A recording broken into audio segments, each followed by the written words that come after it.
Yang pertama, kalau hadis yang kelima,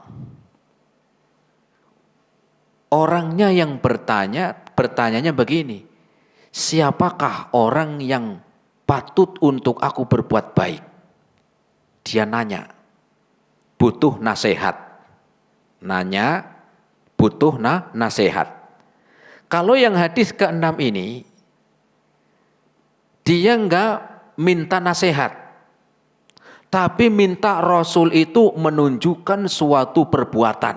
Ma ta'muruni, apa yang kau perintahkan kepada saya. Maknanya dalam hadis yang ke-6 ini lebih lagi.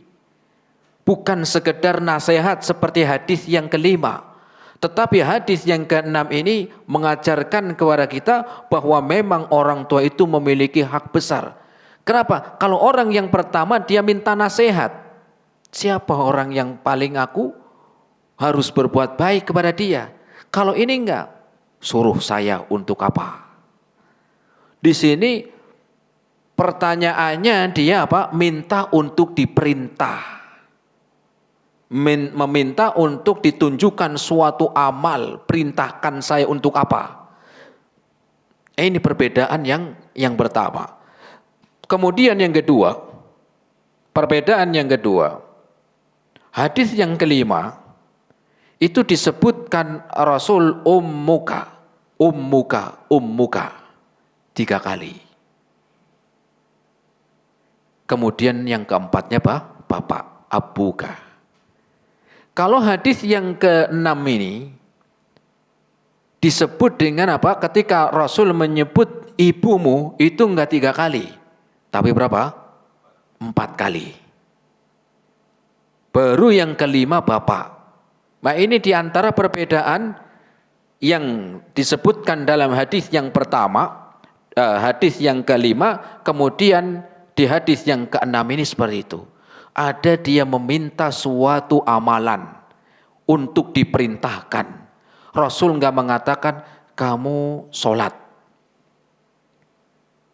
Mungkin orang ini sudah sholatnya rajin. Kamu bayar zakat. Rasul tahu pasti orang ini sudah rajin. Dan Rasul ini tahu berarti orang ini yang bertanya ada sesuatu. Karena nggak mungkin kalau orang ini sudah sholatnya rajin, kamu sholat. Terus apa maknanya perintah yang sudah dilakukan? Sehingga Rasul tentunya ketika menjawab suatu pertanyaan dari para sahabat, itu Rasul mempelajari benar ini orangnya modelnya gimana. Rasul tahu benar orang ini butuhnya apa.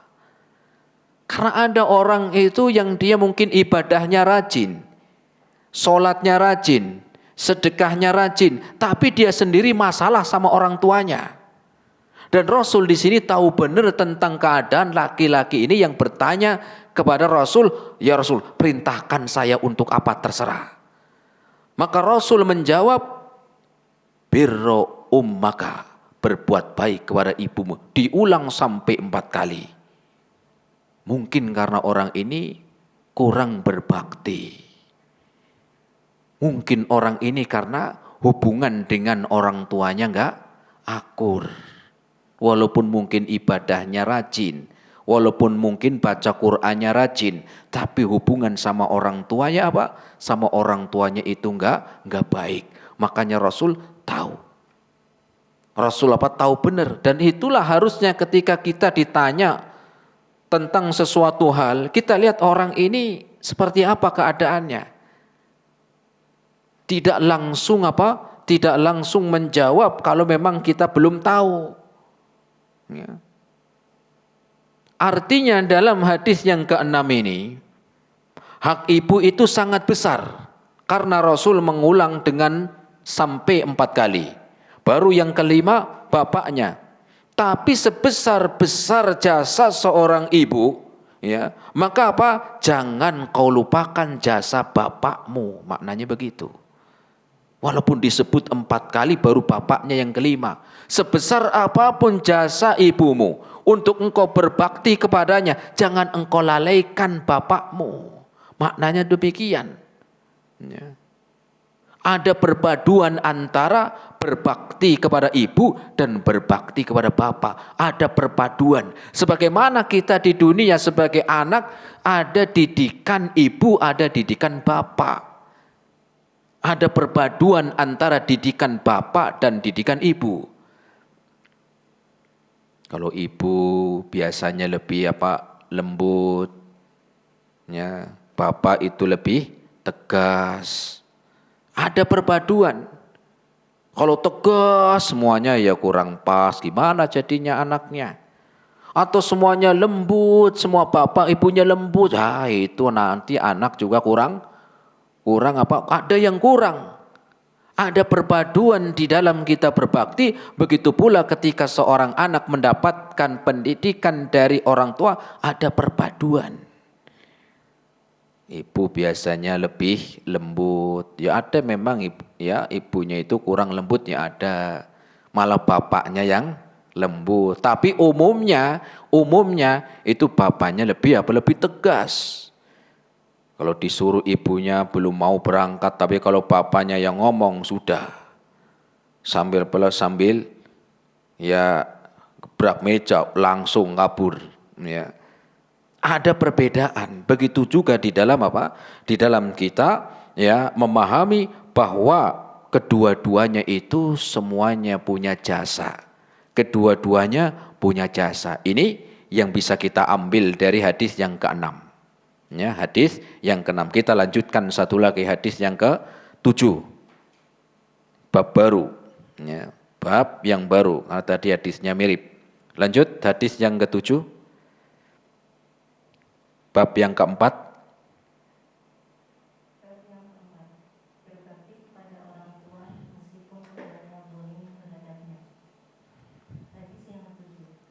Hadis mengatakan kepada kami, ia berkata, Hamad bin Salama mengatakan kepada kami dari Sulaiman At-Taimi, dari Sa'id Al-Qudsi, dari Ibnu Abbas, ia berkata, tidak seorang pun dari kaum muslimin yang mempunyai kedua orang tua beragama Islam yang berbakti pada mereka berdua dengan mengharap pahala dari Allah, melainkan Allah akan membukakan dua pintu, maksudnya pintu surga untuknya. Jika tinggal satu dari keduanya yang masih hidup, maka yang akan dikeluarkan adalah satu pintu. Jika dia menjadikan salah satu di antaranya marah, Allah tidak akan ridho kepadanya hingga orang tuanya ridho kepadanya. Lalu ada yang bertanya, meskipun kedua orang tua itu menzaliminya, Ibnu Abbas menjawab, meskipun keduanya menzaliminya. Ya. Selanjutnya Imam Bukhari menyebutkan dalam riwayat hadis yang ke-7 yaitu athar dari sahabat Abdullah bin Abbas. Kalau Rasul hadis, kalau disebutkan sahabat itu athar para sahabat. Kalau Rasul hadis Nabi. Kalau sahabat athar. Nah, disebutkan an Ibni Abbasin radhiyallahu taala anhu qala. Dari Abdullah bin Abbas. Beliau mengatakan ma min muslimin lahu walidani muslimani yusbihu ilaihima muhtasiban illa fatahallahu babaini yakni minal jannah. Kata sahabat Abdullah bin Abbas, beliau mengatakan tidaklah seorang muslim di mana dia memiliki orang tua, di mana orang tuanya ini orang tuanya ini dua-duanya seorang muslim. Dua-duanya muslim. Yusbihu ilaihima muhtasiban illa fatahallahu babain. Dan dia berbakti kepada keduanya, muhtasiban. Muhtasiban maknanya itu ikhlas. Bukan karena mengharapkan dunia. Maka yang pertama hadis ini, kita bersyukur memiliki kedua orang tua muslim. Karena ada orang tua yang anaknya muslim, orang tuanya belum. Ada yang anak itu muslim, bapaknya muslim, ibunya belum masuk Islam. Dan ada yang anaknya muslim, bapaknya nggak mau masuk Islam, ibunya muslim. Dan ada seorang anak yang dua-duanya itu non-muslim. Sehingga Abdullah bin Abbas mengatakan, ma min muslimin lahu walidani musliman. Tidaklah seorang muslim yang memiliki bapak dan ibu yang dua-duanya muslim, kemudian dia berbuat baik kepada keduanya, muhtasiban. Muhtasiban ini ikhlas dalam berbuat baik, dalam berbakti. Bukan karena mengharapkan dunia. Karena kadang-kadang ada anak ini baik sama bapaknya, ya harapannya biar dapat warisannya lebih gede. Ada nggak begitu? Ada. Ada seorang anak yang dia membantu mengurusi ibunya dia tinggal bareng. Tetapi harapannya biar dia nanti kalau bagi-bagi warisan, kalau ibunya sudah meninggal, karena menganggap dia yang sudah ngurusin serumah, biar dia menganggap yang paling besar dapat warisannya. Bukan itu. Tetapi katanya Abdullah bin Abbas, muhtasiban, dia ikhlas. Bukan mengharapkan itu. Mau punya warisan ataupun gak punya warisan, itu adalah orang tua. Apa kata beliau? Illa fatahallahu babaini ya'ni minal jannati. Kecuali Allah akan bukakan buat anak ini nanti di hari kiamat dengan 2 surga. Dengan 2 pintu surga. Ya. Wa in kana wahidan fawahid. Kalau seandainya cuma 1, ya, cuman 1 apa? Cuma 1 bapaknya atau salah satu dari keduanya, bapak atau ibunya, maka dibukakan baginya 1 pintu surga. Lewat apa? Lewat bakti kepada orang tua dari salah satunya. Wa in aqdaba ahaduhuma. Kalau seorang anak ini, jika seorang anak ini membuat murka salah satu dari keduanya, entah itu bapaknya, entah itu ibunya, membuat ibunya itu atau bapaknya enggak terima, enggak ridho, lam yardallahu anhu, maka Allah pun tidak ridho kepada dia. Sebagaimana hadis yang pernah kita bahas, ridallah fi ridul walid wa sakhatullahi fi sakhatil walid. Ridhonya Allah tergantung dengan ridhonya orang tua. Dan ridhonya dan murkanya Allah itu tergantung dengan murka orang tuanya. Hatta yardo anhu, sampai dia berusaha untuk menjadikan ibunya itu atau orang tuanya, bapaknya, ridho kepadanya. Ya. Dan jika dia membuat orang tuanya marah, sakit hati, ya, atau mungkin dia tersakiti, maka orang tuanya tidak ridho, maka Allah juga tidak ridho. Sampai dia menjadikan orang tuanya ridho. Kemudian orang ini tanya lagi, wa in dzalamahu ya Rasulullah. Apakah juga kalau orang tuanya zalim, apakah juga kita harus berbakti kepadanya padahal dia zalim? Maka Rasul menjawab, wa in dzalamahu iya. Walaupun orang tuamu zalim, kamu berusaha berbuat baik kepada orang tuamu. Hadis riwayat Al-Imam Al-Bukhari dalam kitabnya Adabul Mufrad. Naam jamaah rahimani Allah wa iyyakum jami'an. Jadi bab yang keempat ini, berbakti kepada kedua orang tua meskipun keduanya zalim. Seandainya pun orang tua itu zalim, tetap berbakti kepada orang tuanya. Dan beliau menyebutkan tentang bab ini. Imam Bukhari membawakan tentang bab berbakti kepada kedua orang tua meskipun keduanya zalim, karena kemungkinan ada anak yang durhaka kepada orang tua. Dengan sebab apa? Dengan sebab atau alasan orang tuanya zalim. Ada enggak begitu? Ada. Karena ada apa?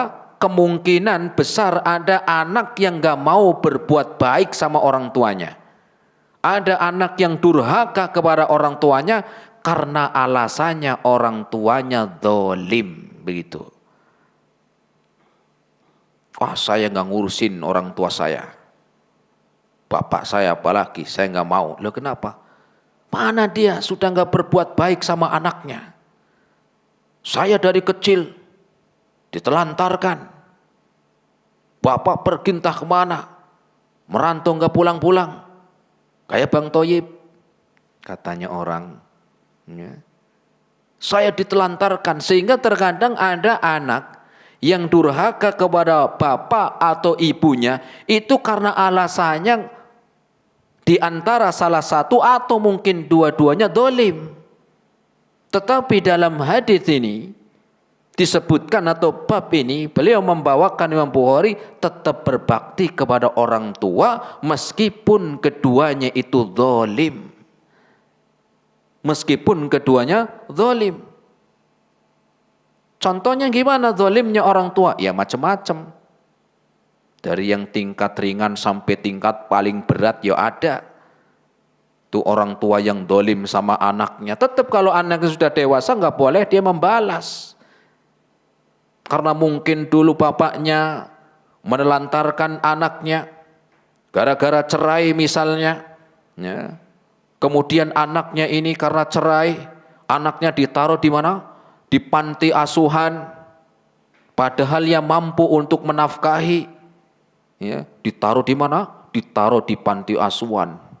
Padahal orang tuanya mampu, ditelantarkan tuh. Ya.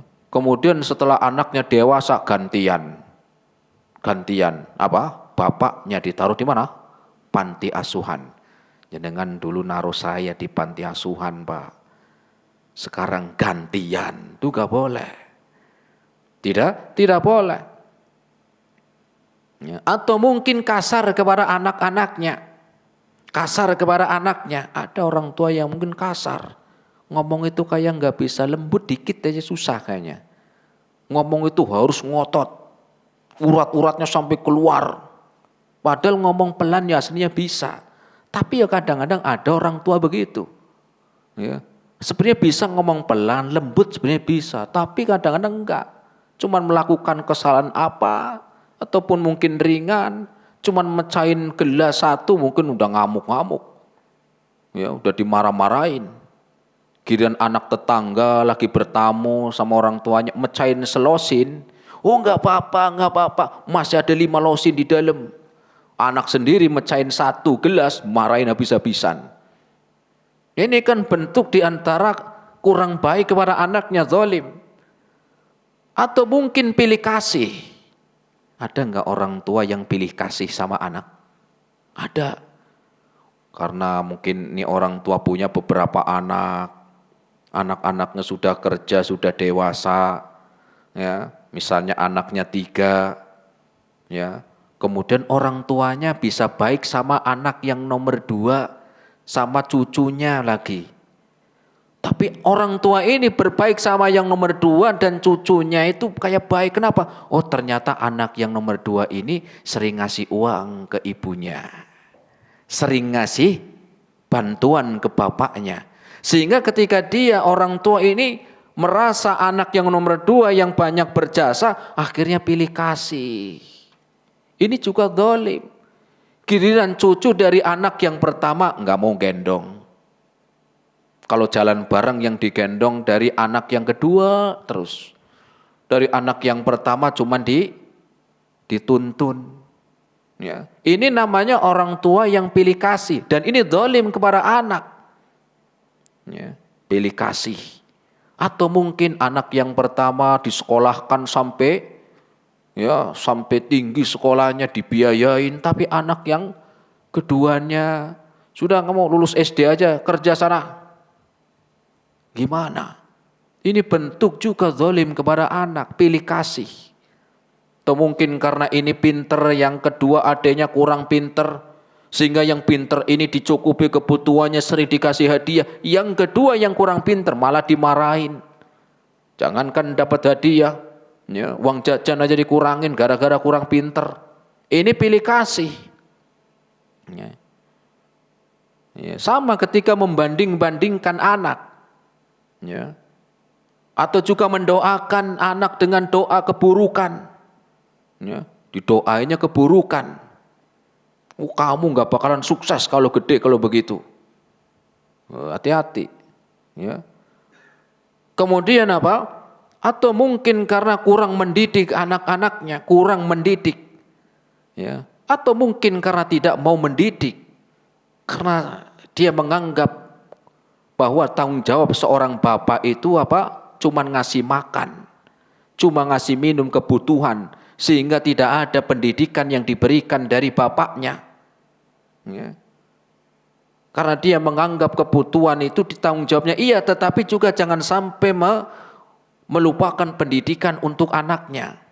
Ya.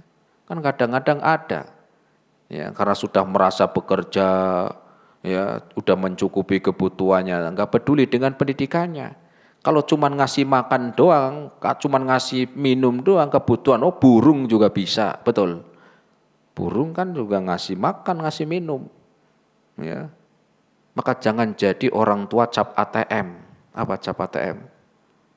Dibutuhkan kalau lagi, didatengin kalau lagi butuh, nggak putus, tinggalin. Jangan. Ya. Ingat orang tua kalau lagi minta duit doang.